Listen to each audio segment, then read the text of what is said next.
Hello, I'm Waqar Rizvi, and this is Scope. Thank you for joining us for today's show. We're going to start off by discussing the case of Shamima Begum in the UK, who has been dubbed in part and has been grouped in with a group called the ISIS Brides. Now, whether or not that's a fair term to use for them, for those women, we can, of course, discuss and debate that. Nevertheless, she is a UK citizen. She chose to, at the age of 15, go to Syria to join ISIS, seemingly. Then she became pregnant in the ensuing years. She has failed to actually have children properly. They have passed away, 3 of them, I believe, so far. Nevertheless, the issue at this time is whether or not her UK citizenship should remain in place because she chose to join ISIS. She did this, as I said, when she was 15. She chose to go on her own. But then it also then creates this issue of where the UK government is saying that, listen, we just want to strip her of her citizenship. We don't want to have anything to do with her because she chose to join ISIS. Now, for every government that would then want to do that, where does that leave all of our citizenship, especially for those of us who are possibly dual citizens as well? I mean, Shamima Begum is not a dual citizen, mind you. She is just a UK citizen. However, she can possibly get Bangladeshi citizenship through her mother, if even that. Is it right for the UK to completely give up on its citizens, even those who have committed criminal acts? Why not bring her back to the UK? As the former MI6 boss, Richard Barrett, has said, bring her to the UK and then prosecute her for whatever crimes you can prove in a court of law. Let's discuss all of that a bit further. We're now joined with Francis Hoar, who is a barrister. He specializes in public and human rights law, a lot of experience in immigration cases. He's also practiced in criminal law for about a decade. He's joining us today from London. Joining us from Sydney is Guy Goodwin-Gill, who is also a barrister. He's a professor of law at the University of New South Wales, Emeritus Fellow of All Souls College at Oxford, Emeritus Professor of International Refugee Law, and Honorary Associate of Oxford's Refugee Studies Centre. He's also, in part, an expert in citizenship law. Guy and Francis, thank you both for your time today. Guy, let me start with you. What do you make of the case of Shamima Begum? Should she be allowed back into the UK?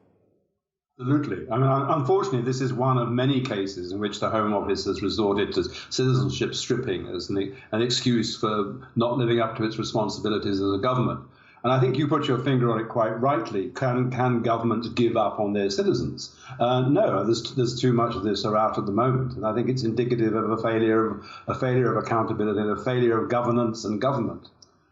So yes, she should certainly be allowed back. And I think the claim on the part of the security services, possibly, and we don't know exactly what they've said, that she is a security risk, should be treated with a high degree of skepticism. After all, as the court noticed, if she is such a risk, then of course she can be arrested on arrival and detained in custody pending a hearing of her case. So it's not as if there is any real risk involved. But what we do stand to see is the right to a fair trial being upheld in this case, which the Home Office, sadly, is too happy to dispense with in many cases, not only involving citizenship, but in many other areas of migration control as well. Indeed. You know, Francis, what are your thoughts about that? You know, why not just bring her back and then have her stand trial? The Court of Appeal has just made a decision a couple of days ago on that exact issue, and that is not to say that it's decided that she should not be stripped of her citizenship. It's not yet made that decision, but the question of whether she should be deprived of her citizenship will have to be decided, and the Court of Appeal has said that she found that she couldn't have an effective appeal were she not returned, and in that they differ. Albeit they don't go against 3 earlier decisions, but there are 3 earlier decisions of the Court of Appeal that the government suggested mean that it is not necessary in all cases to remove, to repatriate people to conduct their appeals. But in this case, on the facts of this case, the Court of Appeal found that it was necessary and she couldn't have a fair hearing. It dismissed her suggestion by her counsel, Thomas Hickman QC, that the appeal should be allowed without her present, and decided that it would have to take place once she was repatriated. How that can happen is an interesting question because, of course, reference was made in the judgment to the fact that President Trump who has a considerable control. The Americans have considerable control over that area of Iraq, or access to that area of Iraq, has made that repatriation very difficult. So it remains to be seen whether she should have that. But on the first preliminary point of whether she should be returned, that's what the Court of Appeal decided. I agree with that decision, certainly. If she can't have a fair trial, then it stands to reason that she should, unless she is repatriated, and that's what the Court of Appeal found, then it stands to reason that she should be. All right, so then why do you think this entire issue of citizenship and being stripped of citizenship has even come up in this case? I mean, no one is saying that what she did was right? I mean, no one is saying that her decision, even as a teen, to go and join ISIS was the right decision to make. Of course, all of that needs to be discussed in a court of law, as both of you have mentioned. But nevertheless, why did even stripping her citizenship, do you think, come into the conversation? It's been part of government policy for some years now, and I think it's a policy which was never really well thought through.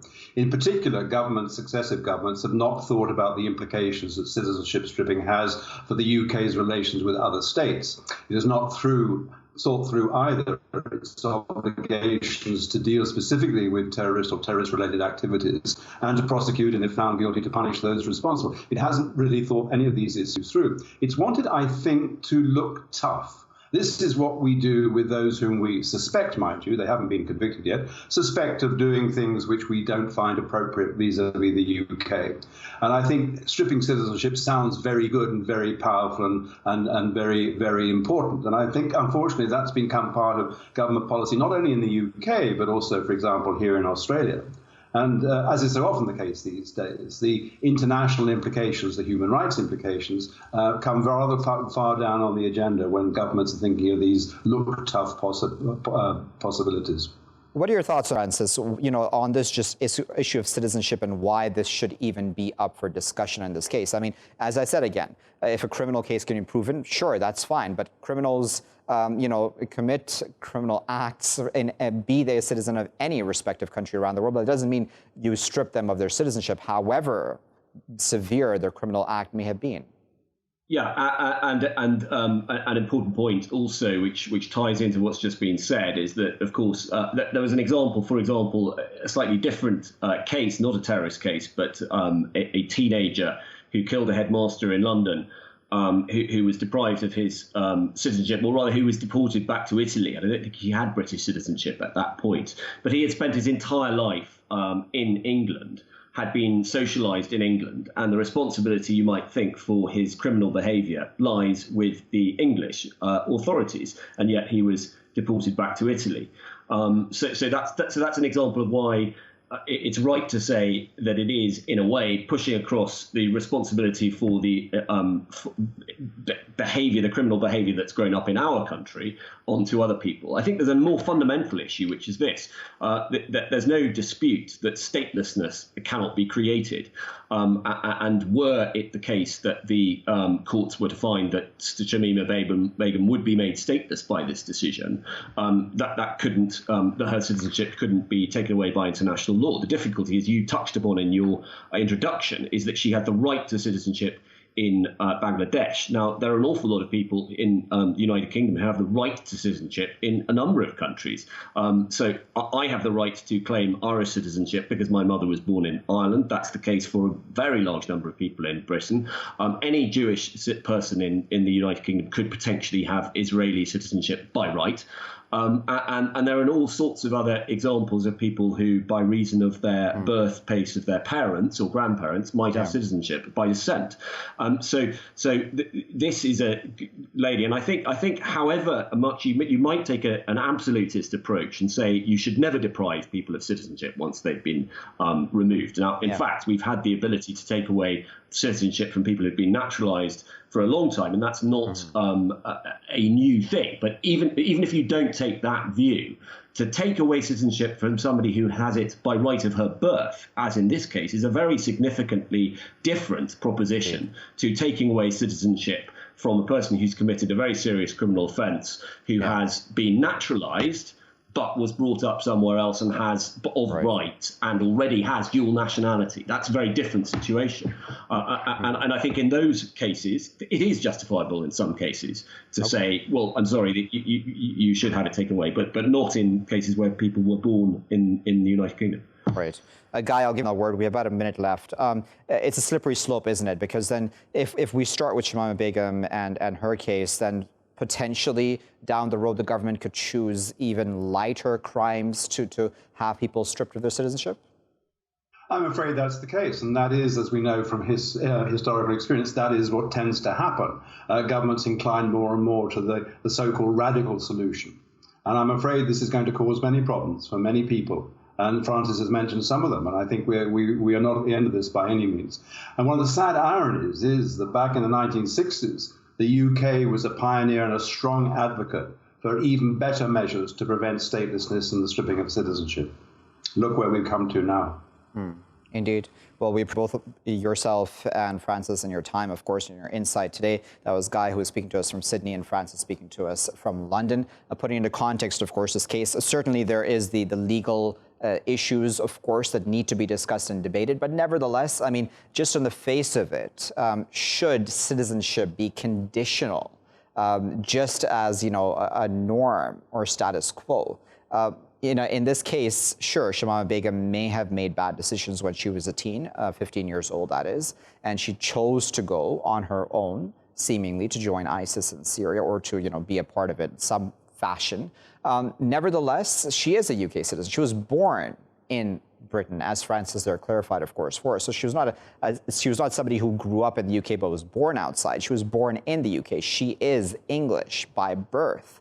Can you strip someone of citizenship because they may have decided to join a terror group, which, mind you, still needs to be proven in a court of law as well? Why not just bring her back to the UK, prosecute her, prove the charges against her, sure, have her, justice meted out in whatever fashion that, according to UK law, but don't absolve yourself of the responsibility to do that when it comes to your own citizens.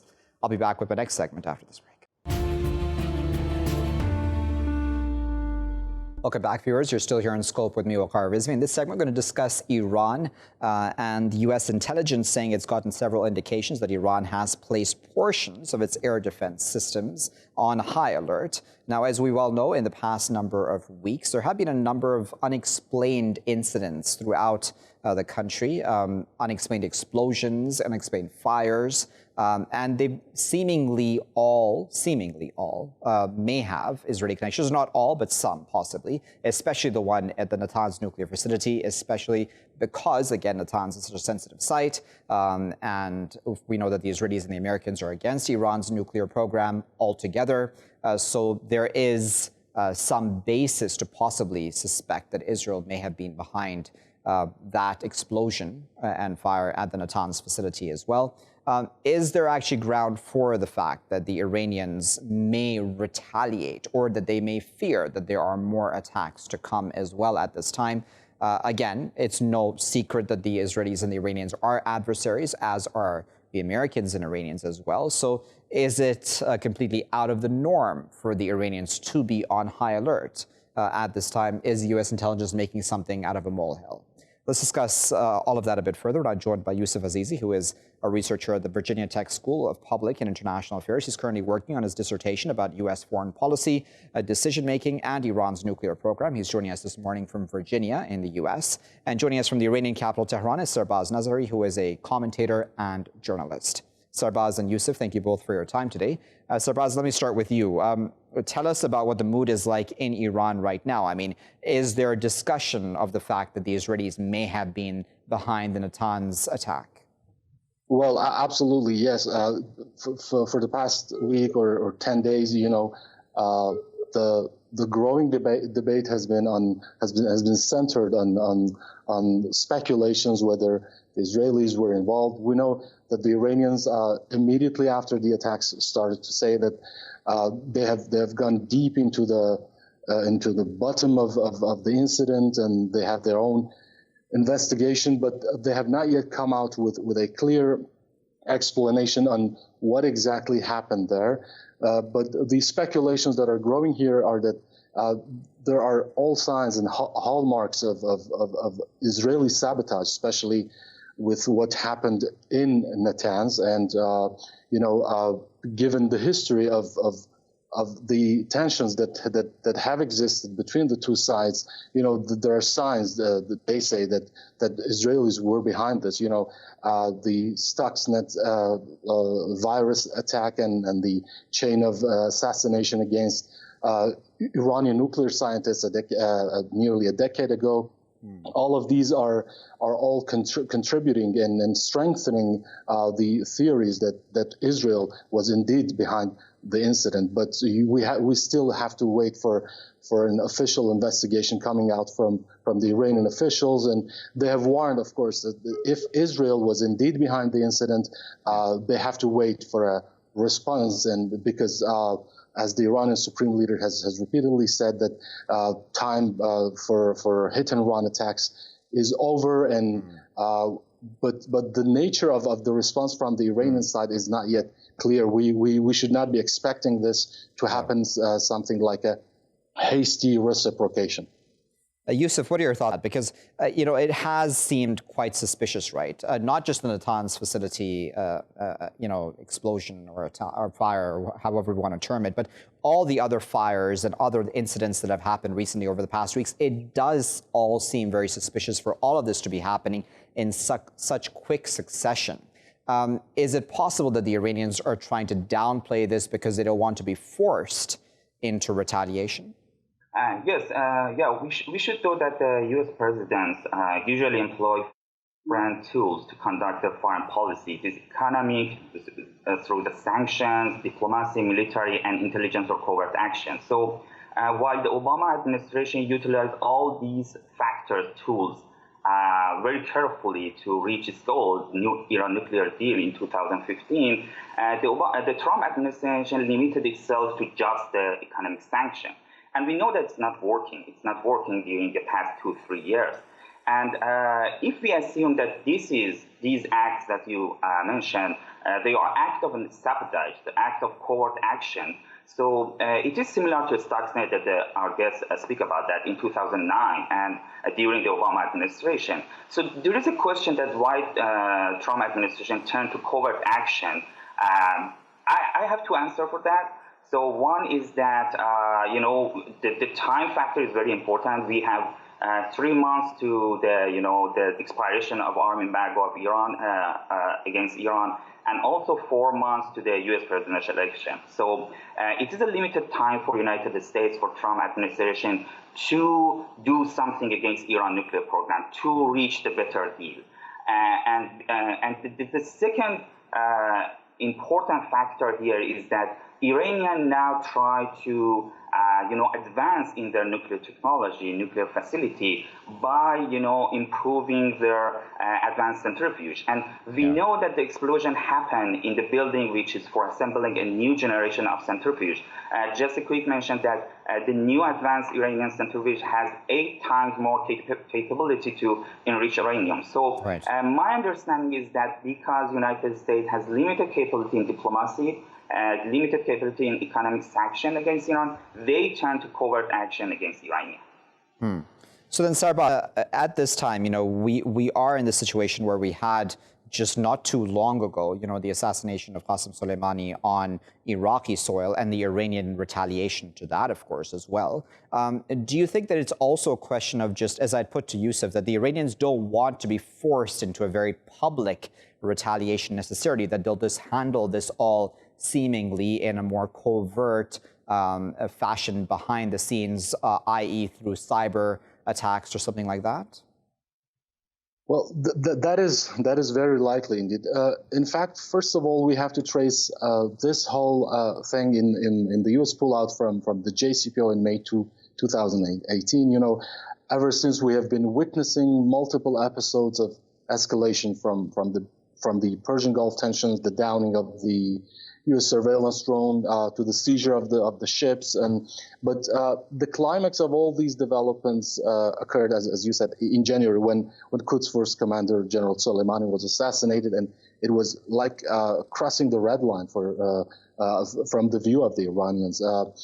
Indeed, from that point onwards, many believe the tensions between the two sides entered a new stage. I would say a little less than a state of war. We know that Iran did not delay a response at that time, and within less than 5 days, showered an American military base, Al-Assad base in Iraq, with a barrage of missiles. Although there were no confirmed deaths on the American side, but the attack was a sign that Iran is ready to flex its muscles, and it's not going to back down if the tensions further escalate. Now, back to your question. Well, that was the military front, where Iran says the revenge for Soleimani will be exacted only if the Americans are fully ousted from the region, which is, of course, pretty ambitious, especially given the ongoing domestic political developments in Iraq and the new prime minister there, who does not appear to be much willing to submit to that Iranian demand, particularly taking into account his intolerance for the Iran-backed PMU forces and a host of other differences. But as for cyber attacks, yes, there are other. It's a new front that Iran is apparently opening. Iran is waging a new war there, and definitely the cyber war. In the past 12 years, Iranians have been gaining tremendous know-how in this regard and growing their capabilities in this regard. We know that a so-called cyber army has been pretty much active with cyber attacks in the past decade, and with multiple hacking ambushes collectively aiming at key Western targets, and unsurprisingly, we know that there has been little official confirmation saying that this was a state-backed attack, but only yesterday some hardline outlets spoke about a collective cyber attack targeting multiple electricity infrastructure in Israel, saying that it has caused some sort of relative outages in several Israeli locations. So yes, the cyber war is actually a new front which Iran might be opening to retaliate. All right. So then, Yousof, on point then, because there is research by IBM, right, that possibly a hacker crew, an Iranian hacker crew, may have been unveiled that is snooping on even U.S. officials' online lives. I mean, do you think that in some ways that ever since that entire Stuxnet issue, about a decade or so ago, approximately, that the Iranians have learned the lesson that they really need to be strong when it comes to cyber warfare as well? Yes, we know that Iran and the United States, Israel, Saudis included, they have a Cold War. They have had a Cold War in cyber attack for a long time. And, because these attacks against Iran is not, no countries or official group get the responsibility of that. So the Iranian also, if they want to retaliate, they do go through these covert action, cyber attack, this kind of issue. And we know in the past that Iranian hit the infrastructure in the United States, Israeli and Saudi soil, and also recently. So we probably think that it might happen in the next few months. But the thing is that the Iranian the Iranian officials try to prevent the Iranian desires in the public opinion of Americans to reach from a very to not important issues in foreign affairs of the United States to come up to the national security of the United States. Because if it's come to the national security of the United States and public opinion, the officials, the party, they ask the the Trump administration to address this issue with military or other things. And it affects the Trump administration, the election in the United States. President Trump could use it in advancing its position in the election. So my understanding is that the Iranian officials try to downgrade, as you said, the issue and try to do something behind the scene. And maybe also they used to rebuild these assemblies, these buildings of to assemble the new centrifuge in Fordo, in some places that are underground, not above ground, and use, to try to improve their cyber facilities. All right, Sarbas, I'll give you the final word. We still have under a minute left. Do you think it is fair for the Iranians to say, listen, we're waiting for the U.S. elections at the end of this year? Because there's a lot of talk, right, that the Iranians are hoping that Trump will be voted out of office and that you might have Biden come in. But does that necessarily, do you think, mean that U.S. policies will change towards Iran? On the public front, on the official front, the Iranians say, well, it doesn't make a huge difference for us who is elected in the United States. This is the rhetoric that the Iranian government has been actually issuing over the past 4 decades. But the truth of the matter is that things could be absolutely different when it comes to Democrats and Republicans in terms of reducing the tensions at least to some level. We had the experience of the Obama administration, the signing of the JCPOA, the economic relief that it brought for Iran, at least for a brief period. So Iranians, although they may not say it publicly, they're definitely hoping for a better opening in their tensions with the United States, with the election of Joe Biden, and they're expecting the nuclear deal, which is at its worst status over the past 5 years. At the moment, it's quite fragile. They're expecting the election of Biden and him taking office to revive the nuclear deal and bring back the economic relief that Iran has been long expecting from the deal.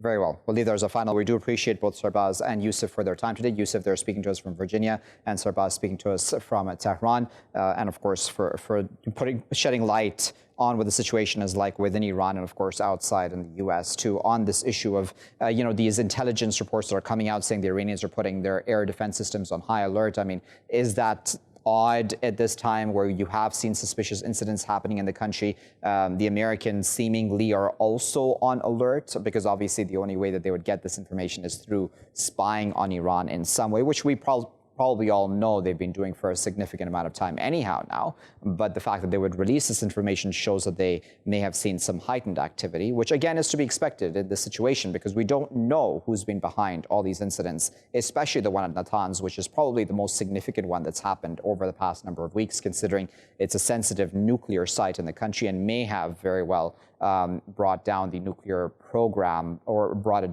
back by a couple of years even, according to some estimates. Nevertheless, others would say, no, it hasn't affected the nuclear program at all.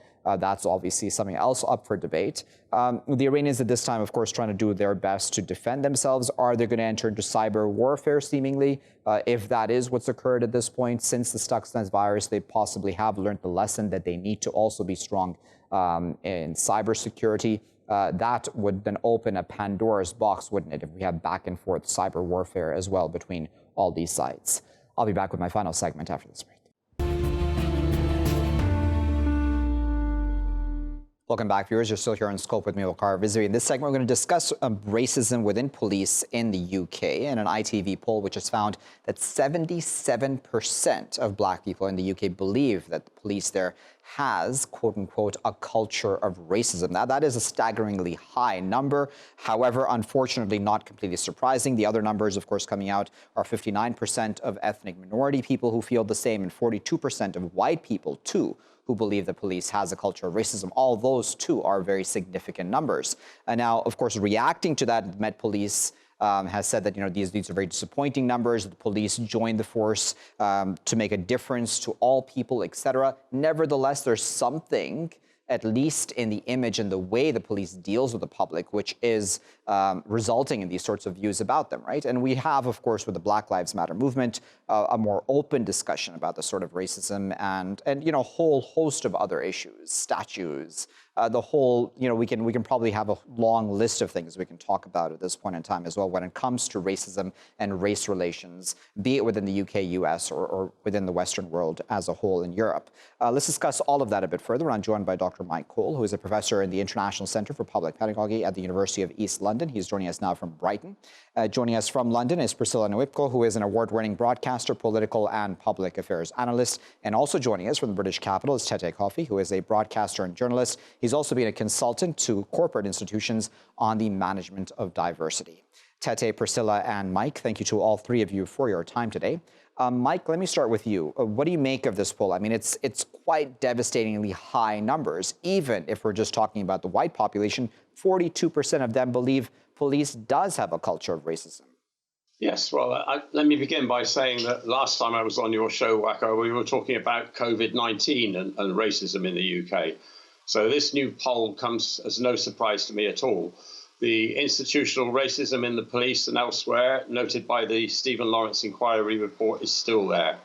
However, for this purposes of this discussion, I'd like to concentrate, if I may, on the notion of unconscious bias, unquote, which was discussed in the article you sent me, and to make some points about this. Sure. It's all the rage in the UK and the United States, unconscious bias at the moment. And in the United States, it's a very lucrative industry, said to be worth about $8 billion. Now, I'm not denying that people have unconscious bias. Of course I'm not.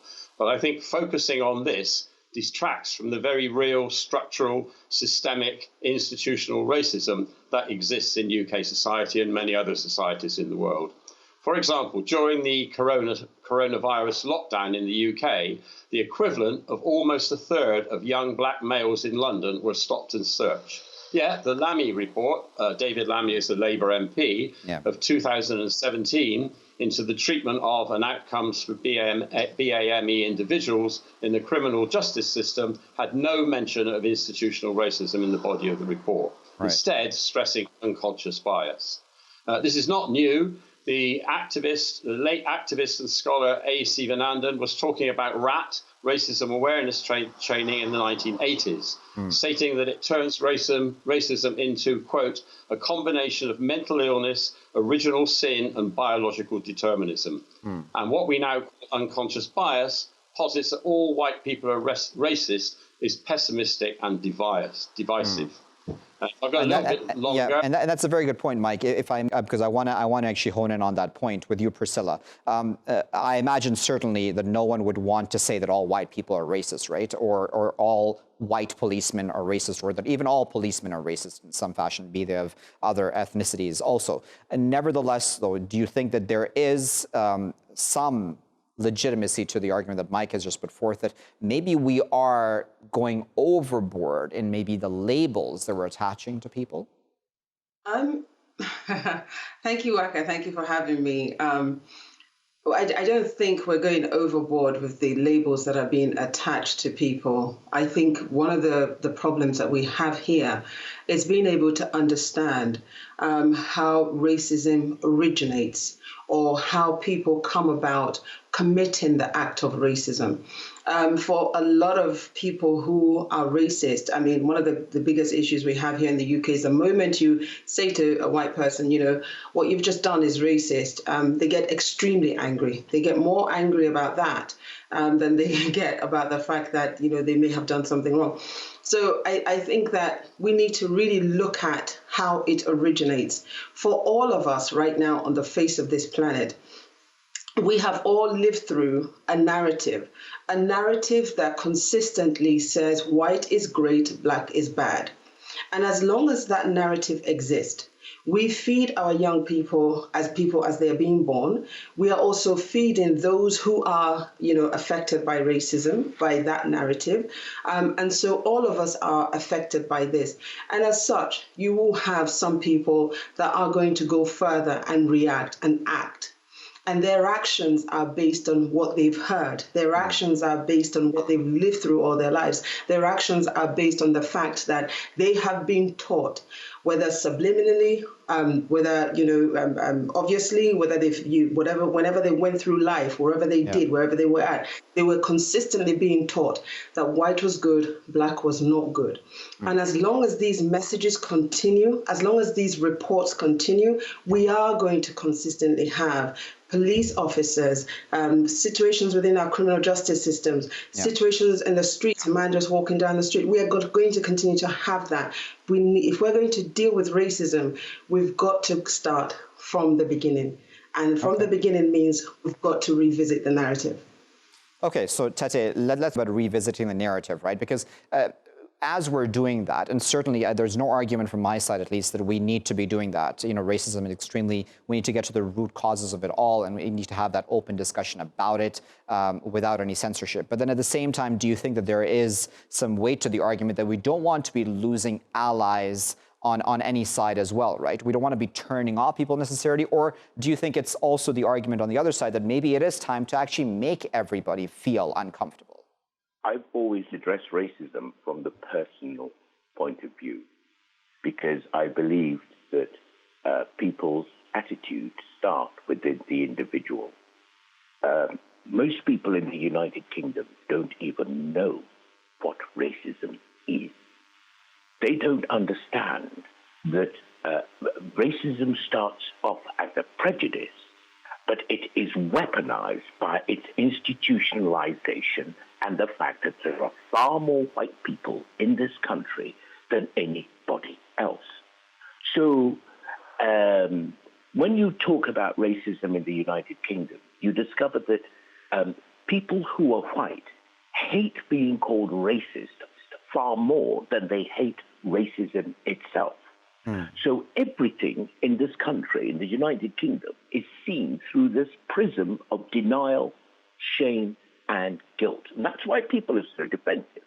And as long as people are that defensive, we won't find a solution. I'll just give you an example of the police officer on that program on ITN who said that, these figures really hurt me.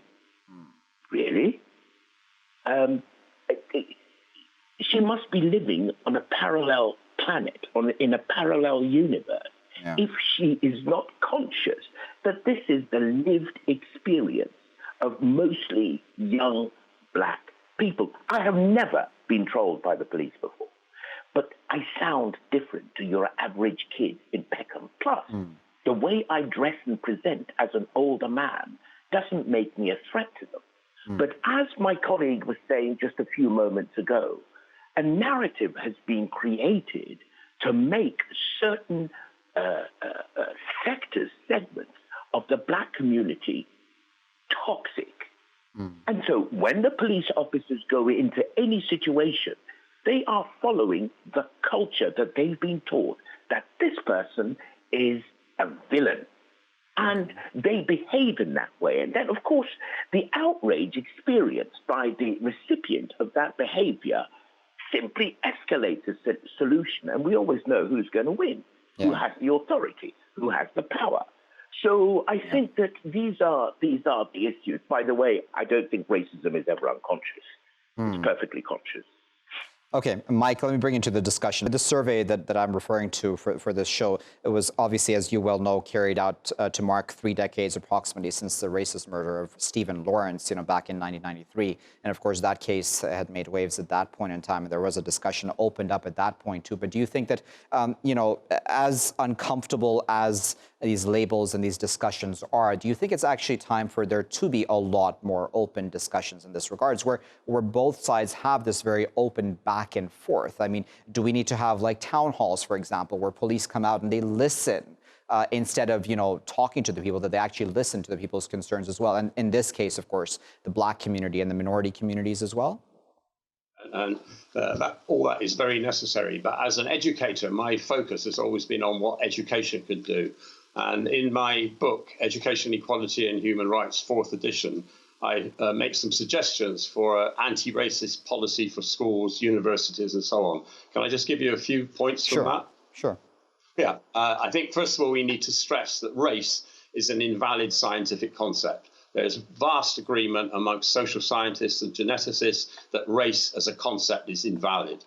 Secondly, and crucially, and the other speakers have touched on this, I think we need to stress the historical, economic and political context of racism and their interconnectedness in Britain.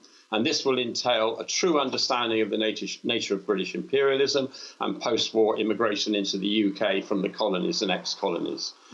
We need to look at the very many different forms of racism, the way it changes over different periods of time, that there's non-colour-coded racism as well as colour-coded racism. In the UK, a lot of racism is directed at white Eastern European workers. This doesn't in any way undermine the the seriousness of anti-black, anti-Asian racism, but there are other forms of racism, anti-Gypsy, Roma and traveller racism. So we need to look at all the different forms of racism in the UK and elsewhere. We need to look at nomenclature, how we refer to people, how it changes over time. We need to look at the role of media and certain politicians in inflaming and exacerbating racism. And crucially, how pupils, students can combat racism. And this applies to your arguments about the town hall meetings and so on, how the people in general can empower themselves, black and white and other ethnicities, to challenge racism in all its forms.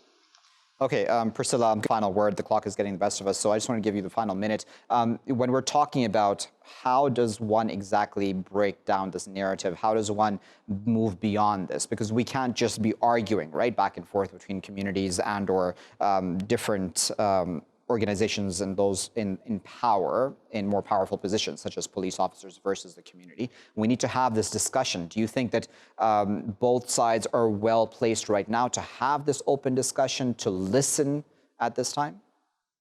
Absolutely. I very much agree with a lot of the points that Dr. Cole put forward. I think they're very necessary. But I think that it's also equally very, very important for the government to be singing, to be doing the right thing.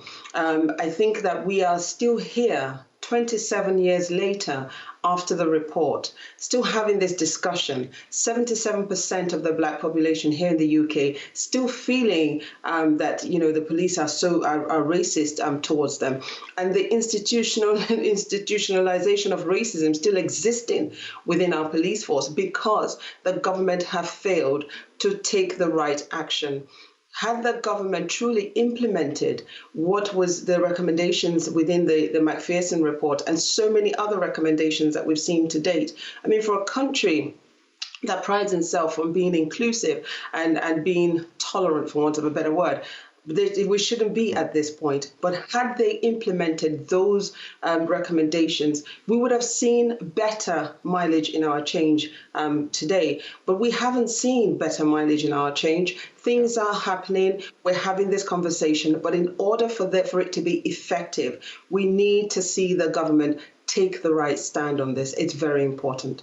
Indeed, and I think that's a good point on. We appreciate Priscilla, Tetteh, and Mike for their time today. Priscilla and Tetteh speaking to us from London, and Mike was speaking to us there from Brighton. We appreciate, of course, the context about the discussion, because it's important to know, as Priscilla there said right at the end, that these reports exist. So the solutions are also known at this point in time, but governments have chosen not to move beyond the words and to actually act on those reports and to actually enforce solutions at this point, or in the past number of years, past decades, ever since they've known what they need to do for better race relations, for better relations with the police, for less police brutality. I mean, all of the above is known, right? So it's not even about, as I had put to Mike as well and the others, that we need to have town halls and discussions. Maybe that is all important for people-to-people contact. But as far as organizations of power, they've already known for a number of years on exactly what they need to do to better relations, to lessen racism, institutional, unconscious, conscious, however you want to term it,